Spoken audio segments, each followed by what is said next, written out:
This video is all about home charging. Maybe you've just got your vehicle or you're thinking about getting one.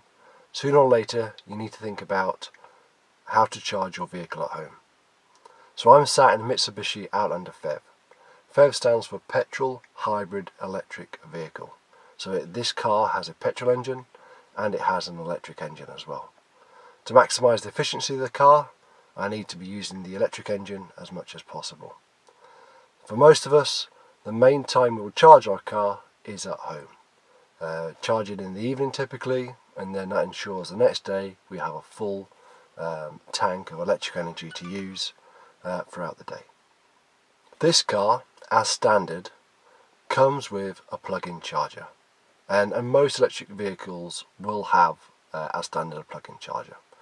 This charger will allow you to plug into any plug socket and charge your car. It will charge at a maximum of 13 amps, and this is typically the slowest way to charge your car, but also the most flexible. This is what the plug-in charger looks like for the Outlander PHEV. On one end it's got a standard UK 3-pin plug, and on the other end it's got a connector that connects to the car.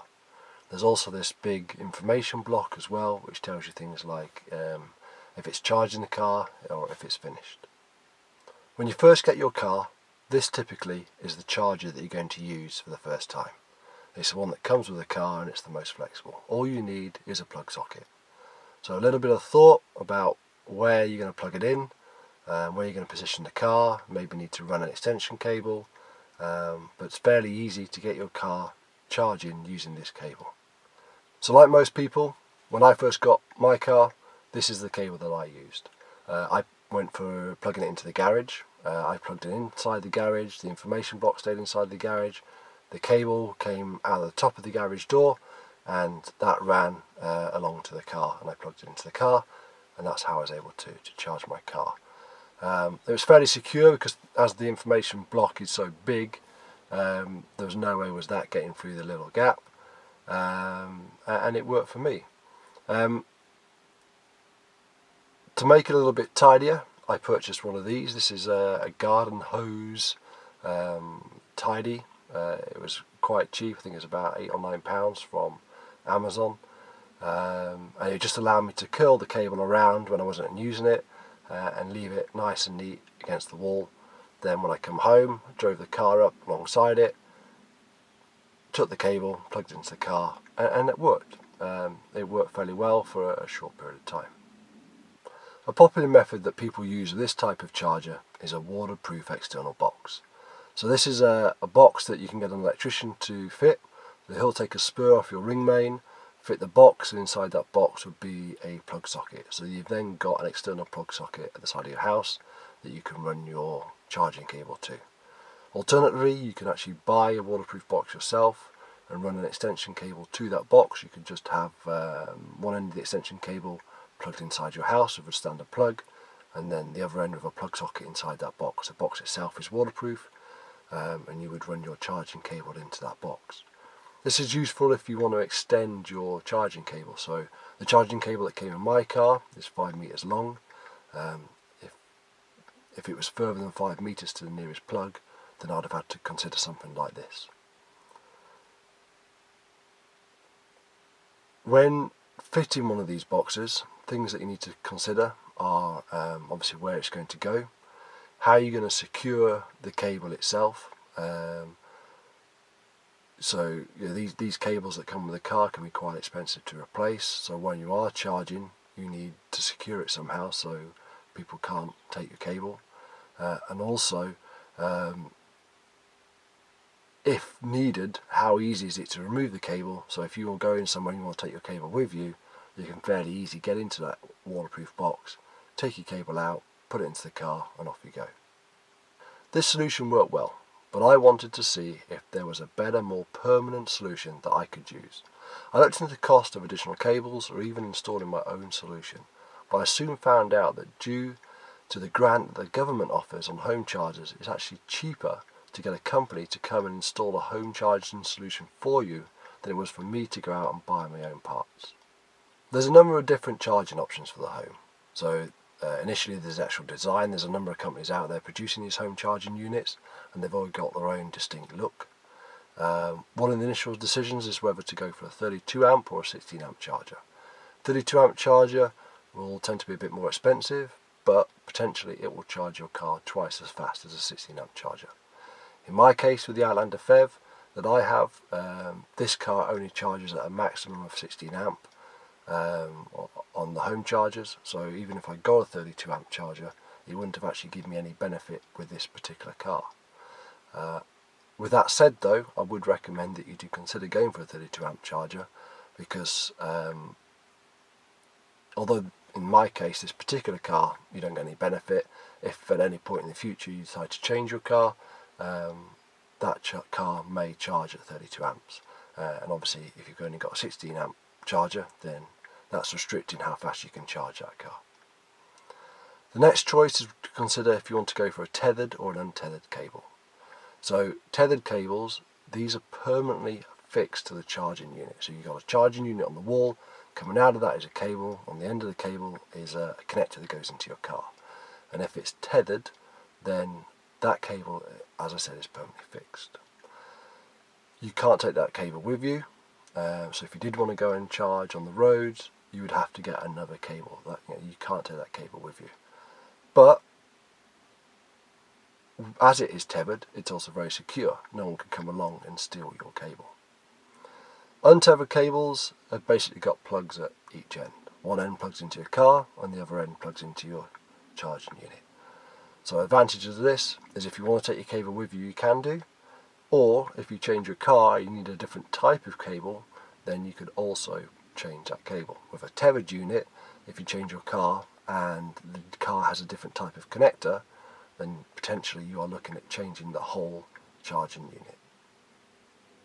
From there, I guess there's a couple of other options. So we've talked about the look and feel. Some manufacturers allow you to also change the plate as well, so you can get a number of different finishes, a number of different colours.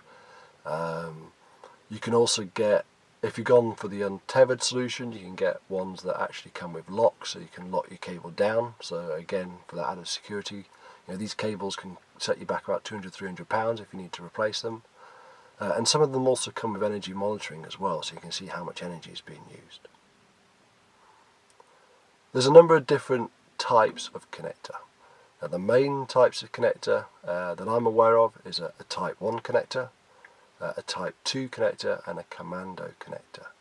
Now these connectors are typically for your home charger, and there's also a number of different type of connectors for fast charging.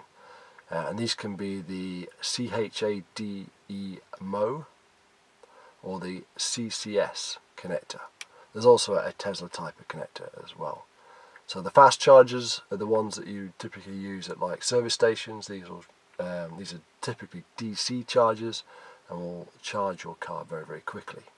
But the main ones for the home are the Type 1, the Type 2 and the Commando. So with my Mitsubishi Outlander PHEV, this particular car uses a Type 1 socket for charging at home, and it has a CHAdeMO, so a CHAdeMO I guess, rapid charger for charging out and about. The Type 1 chargers don't seem to be particularly popular, and hopefully at some point in the future Mitsubishi may consider moving to a Type 2, which will make it a bit more flexible when out and about and charging. So if you get the Tesla for now, the main difference between being connected into your plug at home, so a plug being a 13 amp connector and typically about 3 kilowatts, and a 50 kilowatt DC connector, is that potentially when you're out and about and if you use one of these DC connectors, you could in theory charge your car up to about 16 times quicker. With that said though, with a PHEV it seems to actually equate to about 7 times quicker. To give you an idea of charging times, with this car, the Outlander PHEV, it has a range of around up to 30 miles on electric power. With a 3-pin charger it can take about 5 hours. With a home charger it can take about 3.5 hours.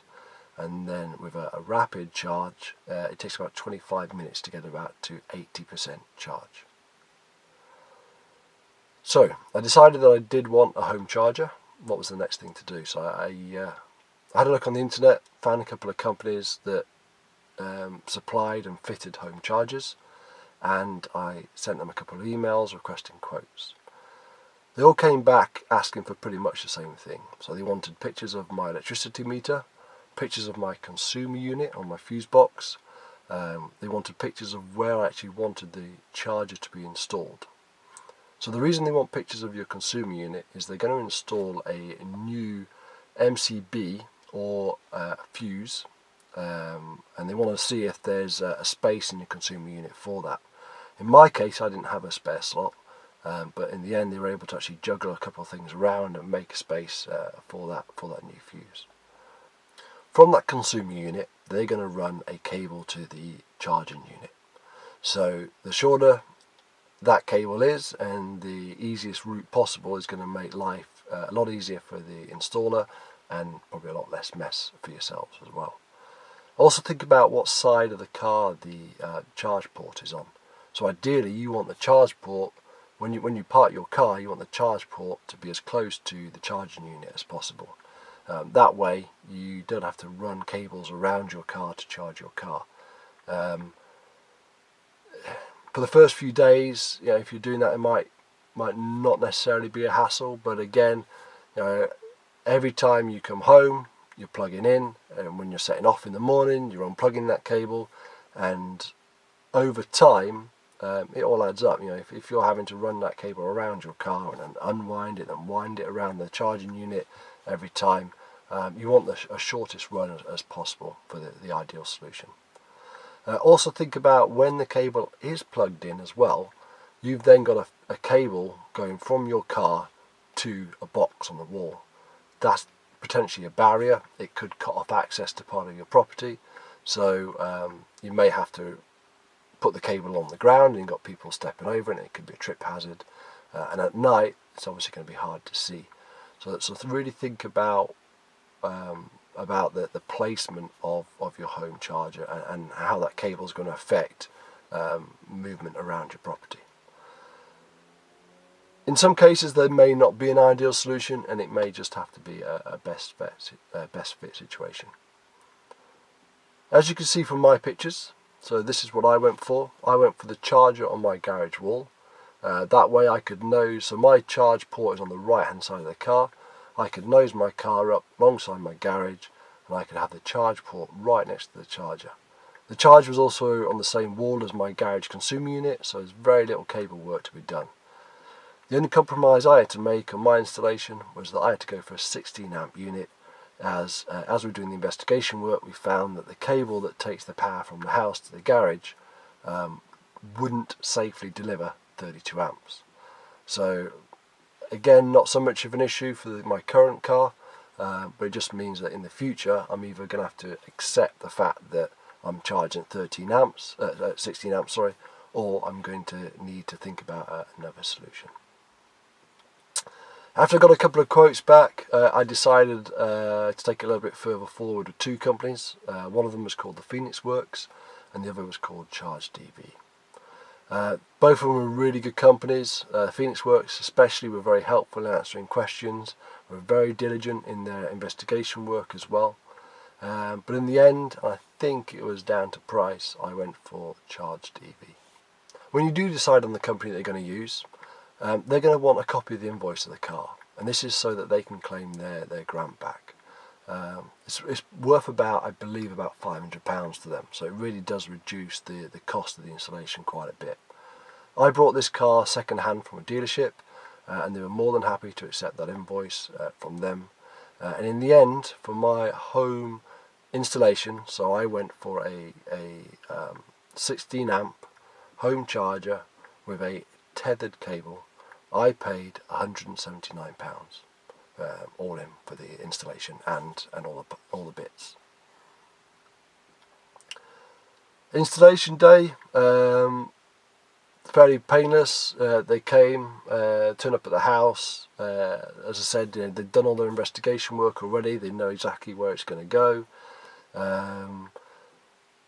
in my case, they had to do the rejigging of some of the fuses to get that free socket that they needed. They installed the new fuse. They ran a cable from the consumer unit, drilled one hole in the garage wall, ran the electricity cable through that, put the charging unit on the side of the garage wall, and that was it. That was pretty much it. And I think it took in total about it was about an hour to an hour and a half, so not a big job at all. But in my case, probably one of the easier installs. My charging unit was pretty much next to the consumer unit. In other cases, if they're having to do longer runs or have to do a lot of tidy up, then obviously that time could be a bit longer. So this is what my charger looks like. It's green and white. It's a Rolex charger. The green and white is a standard colour for this type of charger. You can get different colour options to match your property, but I just went for the standard one. As I said, it's a tethered cable. The cable wraps around it. It's got a nice little cable tidy on top of it to allow you to loop it round. On the top of half of it, it's got a safety cut-off switch that you should never need to use. And then the bottom half is a little place where you can put the charging connector when you're not using it to charge your car. So to use it, you just pull the charging cable out of its little housing, open up the charging port on your car and plug it in. What is very useful is some sort of visual indication that the car is charging. So in this particular unit, when it's not charging, it's a blue colour. There's a little light that you can see, and then when it is charging, it changes to green. And that's quite useful, because sometimes if you don't marry up the charging cable to the car properly, you can potentially not charge your car. And I have done that in the past before I had this. It wasn't seated 100% correctly. I thought the car was charging, came the next day, and I had a very low battery. So some sort of visual indicator or audio indicator that it's seated correctly and it's charging is definitely well worthwhile. Other things to think about: they're fully safe to use in the rain. The charging cables, the charging ports are all fully sealed and tested to comply with safety standards. A little bit of care just to make sure that you don't go anywhere near the metallic connectors on the actual middle of the cable. So as long as you keep your hand away from the actual metallic bits in the centre and just hold the cable as it should be and intended to be used, and there's no problems at all using it in the rain. With the charging cable that comes with the car, the one with the 3-pin plug, that part of a charging cable is not waterproof, hence why we talked about looking at an external box if you're going to use one of those, or running that part of it, the 3-pin plug part, making sure that's well inside and waterproof.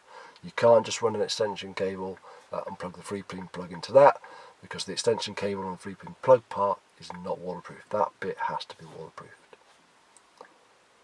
The last thing I want to talk about is monitoring the energy cost of charging your car.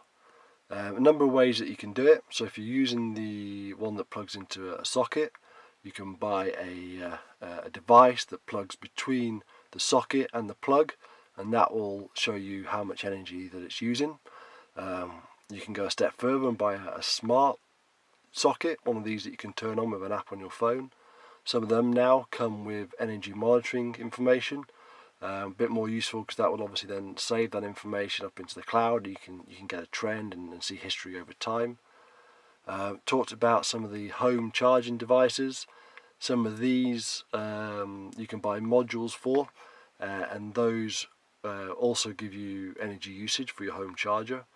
Or some cars actually have it built in. So this one does. If I go to charging cost on this car, so on this one here, you put in the cost of how much you pay for electricity, so how much you pay in pence per kilowatt, and then as you charge the car knows how much electricity it's using to charge, and then it gives you a monthly cost.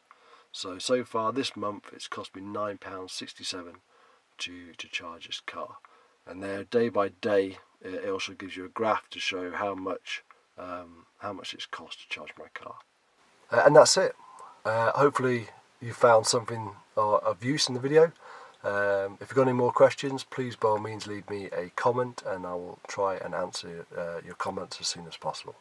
Thank you very much for watching.